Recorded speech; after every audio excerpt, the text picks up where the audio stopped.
Hello friends, welcome to ज्ञान zone. आज की क्लास में आपका स्वागत है। पिछली क्लास में हमने प्रश्नावली 3.5 का जो पहला क्वेश्चन है उसके चारों क्वेश्चन कर लिए थे। आज हम शुरू करेंगे इसी प्रश्नावली के दूसरे क्वेश्चन से। शुरू करें उससे पहले आप चैनल को सब्सक्राइब कर लें और वीडियो को लाइक कर लें ताकि आगे जो भी हम पढ़ाएं वो आपको मटेरियल समय पर मिल जाए। तो शुरू करते हैं। दूसरे का पहला प्रश्न क्या है? ए और बी के किन मानों के लिए निम्नरेखिक समीकरणों के युग्म के अपरिमित रूप से अनेक हल होंगे। यानी ये जो दो समीकरण के युग्म दे रखे हैं, युग्म का मतलब जोड़ा जो दे रखा है, पहला समीकरण और दूसरा, इन दोनों में क्या कर रखा है इन्होंने, जो अचर राशियां होती, स्थिर या गुणांक जो होते हैं, उनकी जगह ए और बी के मान या गुणांकों के मान ए और बी के रूप में दे रखे हैं। तो हमको ये पता लगाना है कि ए और बी के क्या वैल्यू अगर इसमें रखें या ए और बी की क्या वैल्यू हो तो ये जो दोनों समीकरण है उनके अपरिमित रूप से अनेक हल हमको प्राप्त हो। तो यानी हमको क्या करना है, पहले और दूसरे समीकरण को एक बार क्या मान लेना है कि इन समीकरणों के अपरिमित रूप से अनेक हल है। यह मानते हुए क्या करना, आगे चलना है और उसी प्रोसेस से हमको ए और बी की जो वैल्यू है वो निकालना। तो शुरू करते हैं। सबसे पहले इसको स्टैंडर्ड फॉर्म में लिखते हैं, यानी कि मानक रूप में। तो क्या हो जाएगा, ये 2x प्लस 3y माइनस 7 बराबर 0। यानी क्या किया हमने, ये जो 7 राइट हैंड साइड था इसको लेफ्ट हैंड साइड में ट्रांसफर कर लिया और बराबर क्या लिख दिया, 0। इसी प्रकार इसके भी राइट हैंड साइड में जो भी मान है उनको इधर ट्रांसफर कर लेंगे और इधर क्या रख लेंगे, 0। तो पहला पद तो यूं कहीं लिख दो, a minus B plus A plus B Y, और उनको ले आओ इधर तो कितना हो गया, -3a माइनस बी, ये प्लस के 3 है इधर आके माइनस के 3 हो गए, प्लस का बी इधर आया तो माइनस का बी, और माइनस ए जो है वो इधर आके क्या हो जाएगा, सॉरी -2 इधर आके +2 हो गया। ये हमारा दूसरा समीकरण, बराबर लिख दो, उधर कुछ नहीं बचा तो 0, ये हो गया हमारा दूसरा समीकरण। तो इस समीकरण में ये x वाला पद, ये y वाला पद और ये अचर पद, इसी प्रकार ये x वाला पद, ये y वाला पद और बाकी जो बचा है भी वो सब अचर पद हो गया। अब इससे हम क्या करेंगे, a1 b1 c1 a2 b2 c2 इन सब की वैल्यू निकाल लेते हैं। तो a1 b1 और c1 पहले समीकरण से निकालेंगे। तो a1 बराबर कितना है, 2, b1 बराबर कितना है, 3 और c1 बराबर कितना है, -7। ठीक है, इसी प्रकार के वैल्यू हम दूसरे समीकरण से निकाल लेते हैं। a2 बराबर कितना है, a माइनस बी, b2 बराबर कितना है, a प्लस बी, यानी जो y का गुणांक है वो b2, जो x का गुणांक है वो a2 और बचे हुए जो स्थिरांक है वो c2। तो c2 कितना हो जाएगा, -3a माइनस बी प्लस 2। ये c2 की वैल्यू, ये b2 की वैल्यू और ये a2 की वैल्यू। तो यहाँ हमारे इन दोनों समीकरण के हमने क्या निकाल लिए, 6 ही गुणांक निकाल लिए, 3 पहले समीकरण के और 3 ही दूसरे समीकरण के। अब बात आ रही है कि अपरिमित रूप से अनेक हल। तो अपरिमित रूप से अनेक हल के लिए क्या कंडीशन होनी चाहिए, इसको जानने के लिए अगर पता नहीं है तो हमारा एक पहले वीडियो जिसमें हमने मूलों की प्रकृति पे एक पूरा लेसन दिया था, उसको देखना पड़ेगा कि अपरिमित रूप से अनेक हल कब प्राप्त होते हैं। मैं यहां बता दूं कि अपरिमित रूप से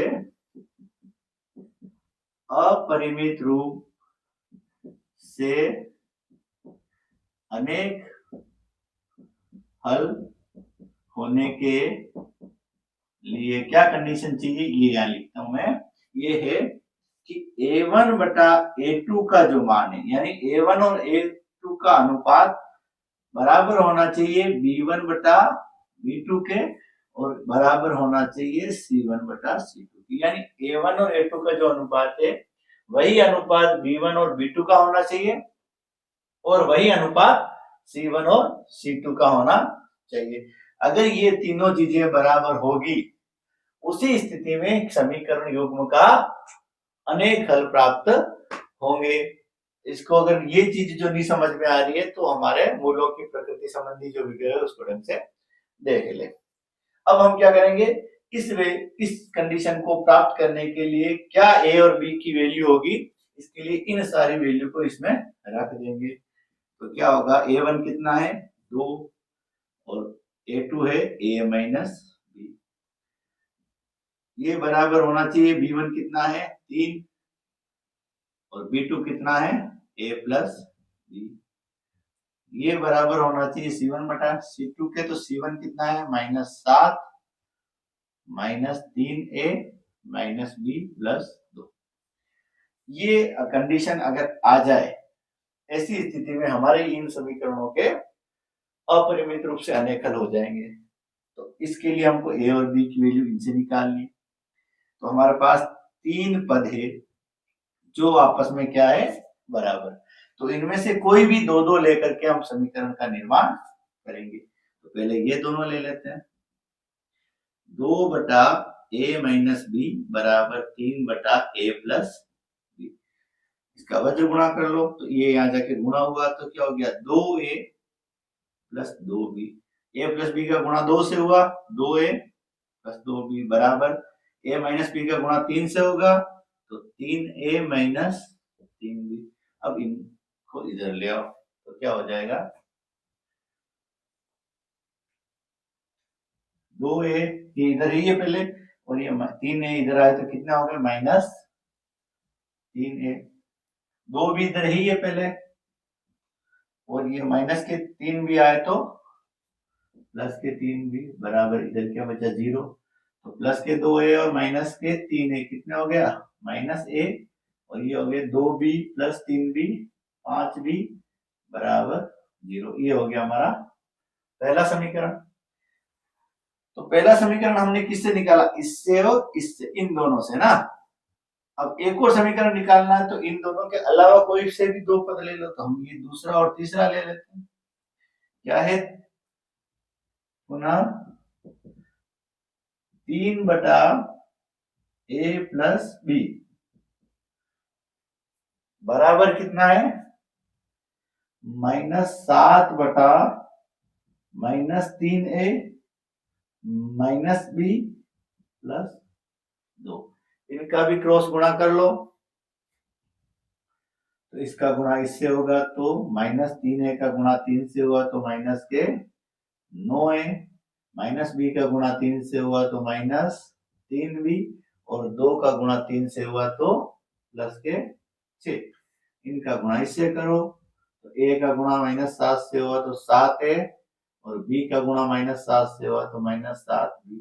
इनको इधर ले आओ तो माइनस के 9a और इधर से माइनस के 9 इधर आए तो प्लस के 7a इधर आए तो प्लस के 7a, माइनस के 3b इधर ही है, माइनस के 7b इधर आए तो प्लस के 7b और ये 6 इधर ही, प्लस के 6 इधर ही है बराबर 0। कितने हो गए माइनस के 9a और प्लस के 7 है माइनस के 2a, माइनस के 3b और प्लस के 7b प्लस के 4b प्लस 6 बराबर 0। ये आ गया आपका दूसरा समीकरण और ये है पहला समीकरण। तो ये जो दोनों समीकरण, पहला क्या आया -a प्लस 5b बराबर 1 बराबर 0, ये पहला समीकरण है, और -2a प्लस 4b प्लस 6 बराबर 0, ये हमारा दूसरा समीकरण। बस अब इनको हल करने, तो दोनों समीकरण एक बार वापस लिख देते हैं अपन। तो -a प्लस 5b, इसको मानक रूप में लिखना है तो ये जो स्थिरांक वाला पद है ही नहीं है, इसको 0 लिख दो, प्लस 0 बराबर 0 और यहाँ हो गया -2a प्लस 4b प्लस 6 बराबर 0। ये हमारा पहला और ये दूसरा। तो दोनों समीकरण प्राप्त हो गए। कौन से चर है, जो a और b चर के, इनको हल करेंगे तो a और b के मान आ जाएंगे और हमारा पूरा हो जाएगा सवाल। अब इनको हल करने की 4 मेथड है, आलेख विधि से करो, प्रतिस्थापन से करो, विलोपन से करो, या जो अभी हम लेटेस्ट पढ़ रहे हैं वज्र गुणन, उससे भी करो, किसी भी विधि से तुम कर सकते हो। तो यहाँ हम क्या करते हैं, जो हमारे वज्र गुणन अभी लेटेस्ट चल रही है उसी विधि से कर लेते हैं। वज्र गुणन में क्या करते हैं, जो दो चर होते हैं पहले तो उनको लिखते हैं। पहला चर है हमारा a, नीचे खींच दी लाइन, बराबर दूसरा चर है b, इसके नीचे भी खींचो लाइन, और बराबर 1 लिख करके इसके नीचे खींच दो लाइन।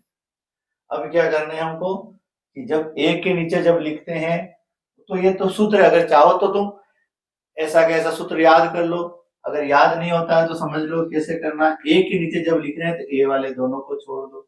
अब ये जो चार पद बचे 1 2 3 और 4, इनका क्रॉस गुणा करो। ये कौन सा है, b1 into c2 minus b2 into c1, ये हो गया पहला। b के नीचे क्या करोगे, ये छोड़ दो, ये क्या है c1, तो c1 इंटू a2, या a2 लिख दो पहले, जैसे अगर याद ऐसे ही किया तो किताब में ऐसे दे रखा होगा। तो a2 into c1 minus a1 into c2, यानी b के नीचे जब दूसरे के नीचे जब लिख रहे हो तो b गुणांक नहीं आएगा, पहले के नीचे लिख रहे हो तो a नहीं आएगा। अब ये तीसरा जो है इसके लिए इनको छोड़ दो, क्या आ जाएगा a1 b2 minus a2 b1। अब इनके मान लिख दो। मान चाहो अगर तुम्हें इसमें दिक्कत होती तो पहले इस तरह से, जैसे हम इस बार निकाला था ना a1 a2 b1 b2 और c1 c2, इनके मान पहले निकाल लो फिर सूत्र लिखो। हम डायरेक्ट लिख देते हैं इसमें। तो a बटा b1 का मान कितना है 5 into c2 6 minus b2 4 into c1 0,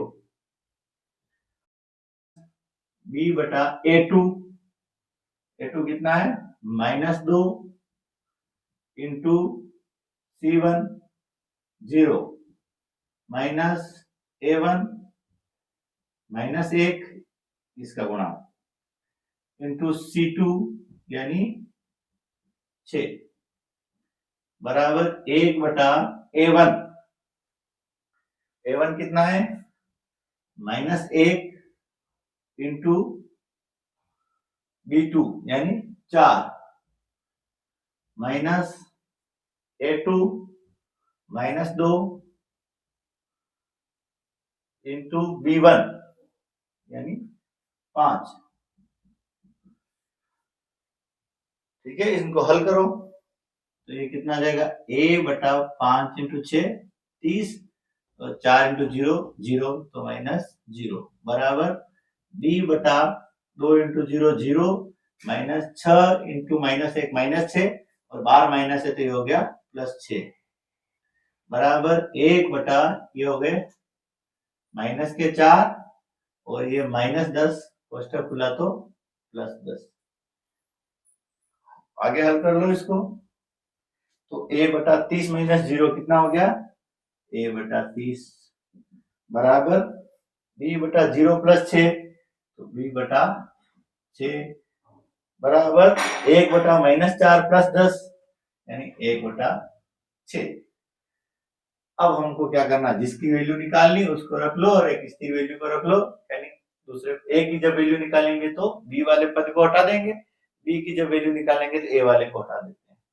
तो पहले इन दोनों को ले लो, क्या है a बटा 30 बराबर 1 बटा 6, और इधर इसको छोड़ दो और इन दोनों को ले लो, इससे b की निकल जाए b बटा 6 बराबर 1 बटा 6। ये 30 उधर गए तो a बराबर 30 बटा 6 यानी कि a बराबर कितना आ गया 5, और इधर इस 6 को इधर ले जाओ तो b बराबर 6 बटा 6 यानी b बराबर 1। तो ये हमारे a और b के मान आ गए, a का मान 5 और b का मान 1। ठीक है, तो इसी तरीके से अगर इसको हल करेंगे और ये वैल्यू अगर a और b की हम इसमें रखेंगे तो क्या होगा, इनका जो फाइनल समीकरण बनेंगे उसके अपरिमित रूप से अनेक हल होंगे।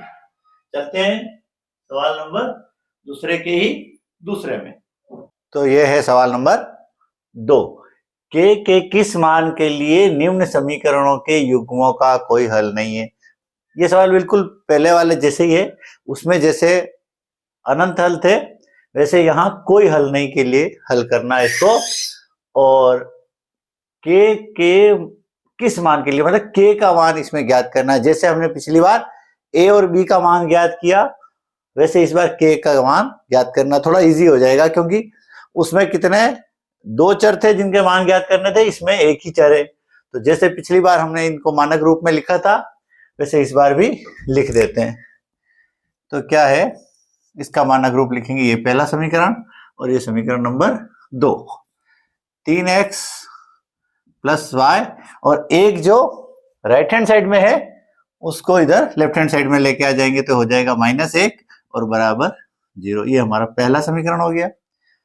दूसरा क्या है, 2k - 1 x plus k - 1 y बराबर, अच्छा उधर जो है उसको इधर लाना है, तो ये 2k प्लस 1 को इधर लाएंगे तो -2k -1 और ये हो गया बराबर 0, और ये समीकरण नंबर 2। तो ये हमारा x का पद, ये हमारे y का पद और ये हमारा अचर पद। इसी तरह यहाँ 3 पद हो गए। अब हम क्या करेंगे, जैसे उसमें हमने a1 a2 b1 b2 और c1 c2 के मान निकाले वैसे इसमें भी निकाल लेंगे।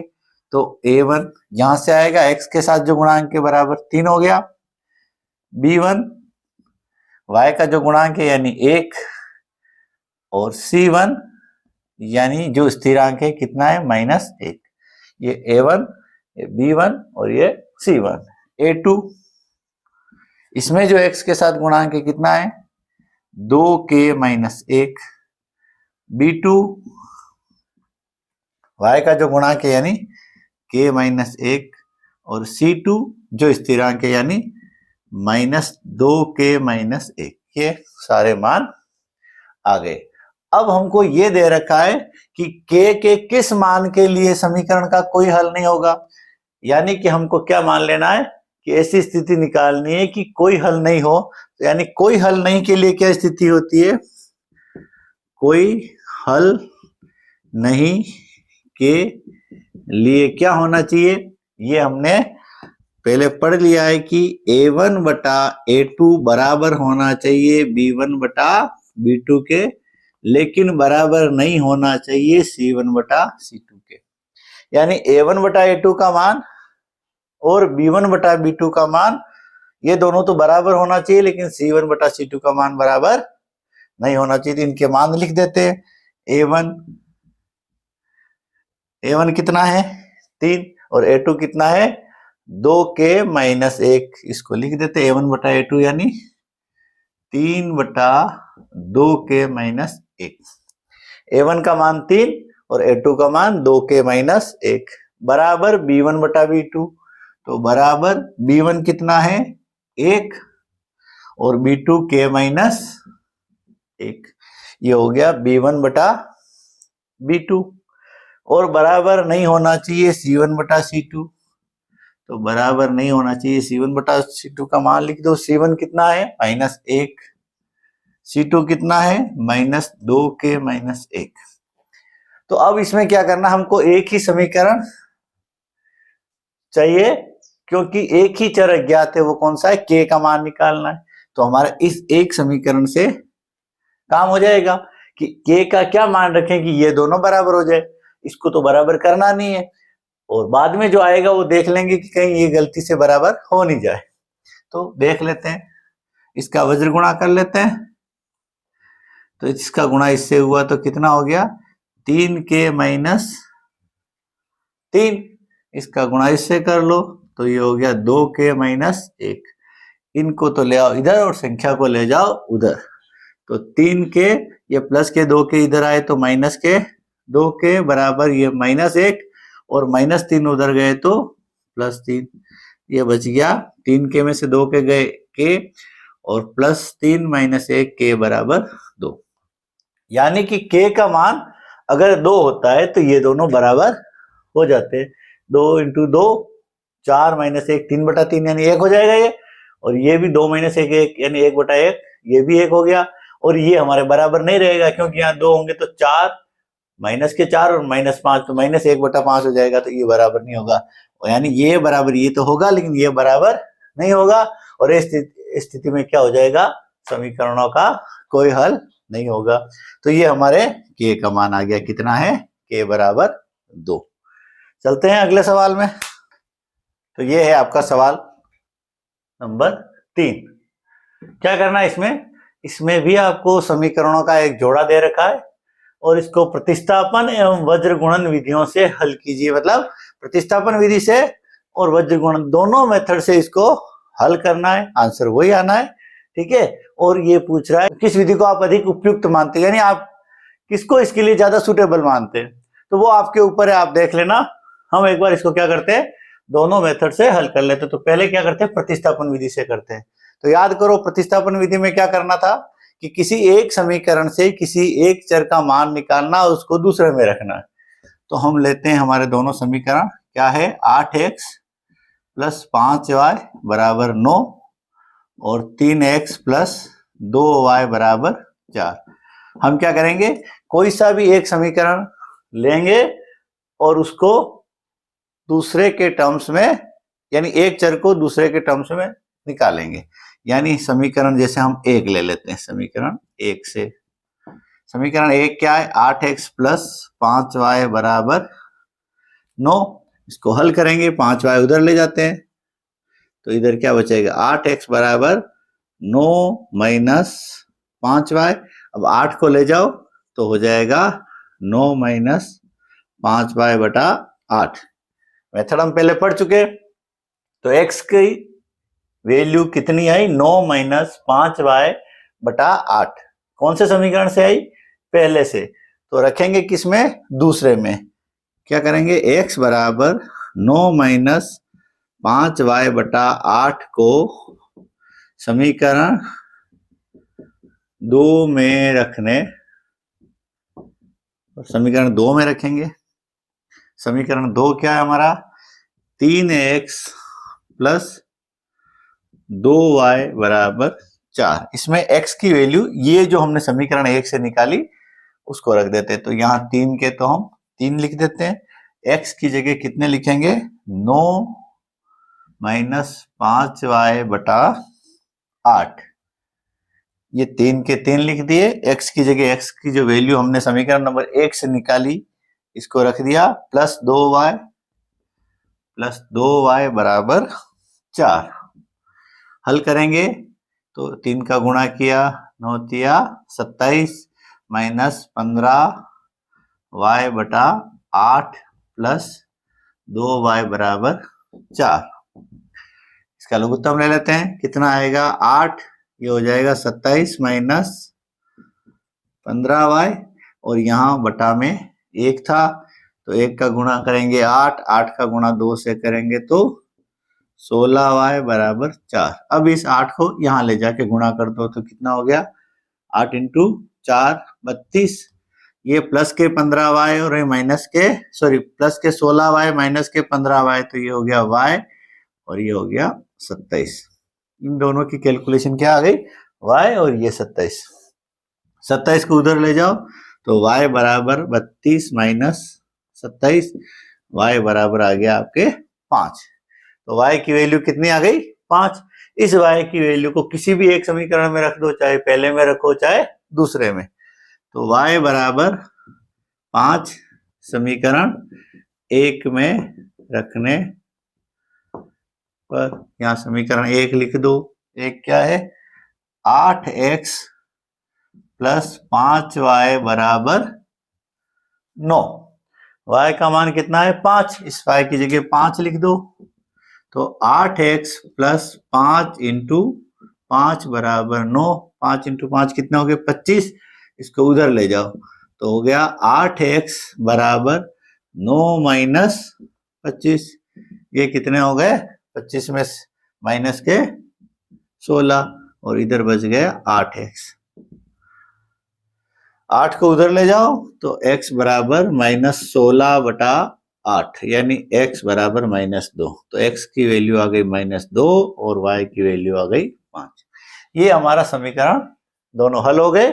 x और y की वैल्यू कितनी आई? -2 और 5। लेकिन ये हमने कौन से मेथड से हल किया? प्रतिस्थापन से। इसी सवाल को हम वापस वज्र गुणन विधि से हल करेंगे और देखते हैं कि कौन सी विधि ज्यादा सुटेबल है। तो अब इस समीकरण युग्म को हम वज्र गुणन विधि से हल करेंगे। वज्र गुणन विधि से हल करने के लिए क्या करना पड़ता है? एक बार इसको मानक रूप में लिख देते हैं। तो मानक रूप क्या है इसका? 8x + 5y और जो 9 उधर है उसको इधर ले आओ तो हो गया -9 बराबर 0। इसी प्रकार इसको भी लिख देंगे कि 3x + 2y और 4 उधर है, इसको इधर ले आओ तो -4 बराबर 0।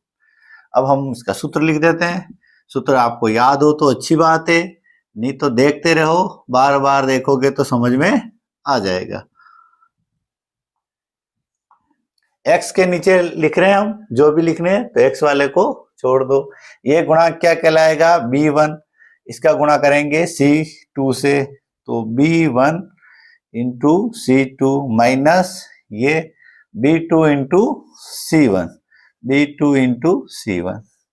अब y के नीचे लिख रहे हैं तो इसको छोड़ दो, यहां से इसका गुणा करो तो ये क्या हो गया? a2 c1। तो a2 इंटू c1 माइनस इसका गुणा इससे करो, क्या है? a1 into c2, a1 c2।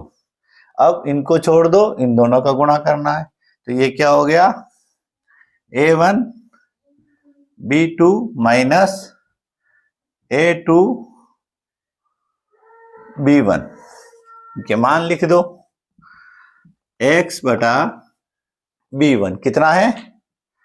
5 into c2, ये c2 माइनस 4 माइनस ये वाला माइनस यहां लग गया, b2 c1, b2 ये रहा, c1 ये रहा, कितना है? 2 इंटू -9 बराबर y बटा a2 c1, a2 c1 यानी 3 into -9, 3 into -9 minus a1 c2, a1 c2 यानी 8 इंटू -4 बराबर, अब यहां लिखते हैं बट a1 b2 यानी 8 into 2, 8 into 2 minus a2 b1 यानी 3 इंटू 5। हल कर लो इसको तो x बटा ये कितना आ गया? -20 और ये -18, कोष्टक खुलेगा तो गुणा होके +18 बराबर y, ये कितने हो गए? 9 × 27 -27 और ये 32 माइनस के, फिर बार माइनस है तो प्लस हो गए तो +32 बराबर 1, 8 दूनी 16 माइनस 5 दिया 15। एक बार और हल कर लो इनको तो x बटा ये कितना हो गया? -2 बराबर y बटा ये हो गए +5 बराबर 1/1। अब क्या करना है? x का जब मान निकाल रहे हो तो y को छोड़ दो, y को जब मान निकाल रहे हो तो x वाले को छोड़ दो। तो एक बार तो ये लिख दो दोनों, यानी x बटा -2 बराबर 1/1। किसको लिख दिया? इसको और इस पद को लिख दिया। अब हम जब y का मान निकालेंगे तो इस वाले को छोड़ दो, तो इन दोनों को लिख दो, y बटा 5 बराबर 1/1। तो y बटा 5 बराबर 1/1। इसको वहां ले जाके गुणा कर दो तो x बराबर कितना हो गया? -2/1 आएगा, तो उससे कोई दिक्कत नहीं है और ये हो जाएगा। तो इसको इधर ले जाके गुणा कर दो, y बराबर हो जाएगा 5, यानी x का मान -2 और y का मान 5। तो दोनों ही स्थितियों में उत्तर तो वही आएगा, वही आना चाहिए और वही आया। अब आपको ये फैसला करना है कि कौन सी स्थिति या कौन सी विधि जो है वो ज्यादा उपयुक्त है। आज की क्लास में इतना ही। जय भारत, जय हिंद।